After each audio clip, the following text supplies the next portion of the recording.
আজকের গল্প শিয়াল ও কাঠুরে। বনের মধ্যে একবার একদল শিকারী এক শিয়ালকে ধরবার জন্য তাড়া করল।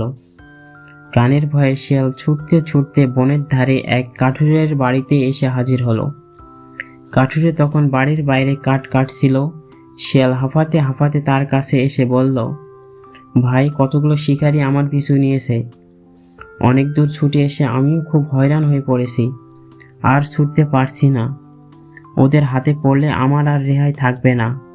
তুমি যদি দয়া করে আমাকে তোমার বাড়িতে কিছুক্ষণ লুকিয়ে থাকতে দাও, আমি কথা দিচ্ছি শিকারীরা চলে গেলেই আমি এখান থেকে চলে যাব।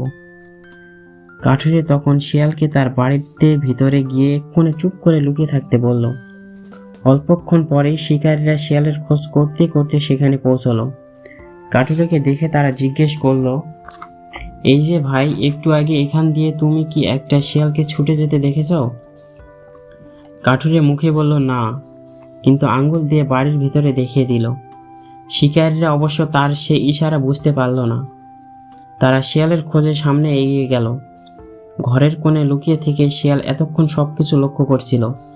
শিকারীরা চলে যেতেই সে বাড়ি থেকে বেরিয়ে বনের দিকে রওনা হলো।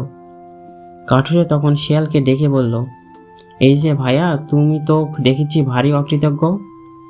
আমি তোমাকে বাড়িতে আশ্রয় দিলাম, শিকারীদের হাত থেকে বাঁচালাম, অথচ তুমি আমাকে একটা ধন্যবাদও না দিয়ে চলে যাচ্ছ।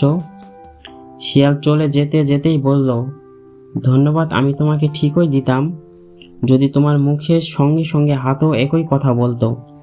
এই গল্প থেকে আমরা এটাই বুঝলাম যে আমাদের কথা আর কাজের মধ্যে অনেক সময় মিল থাকে না।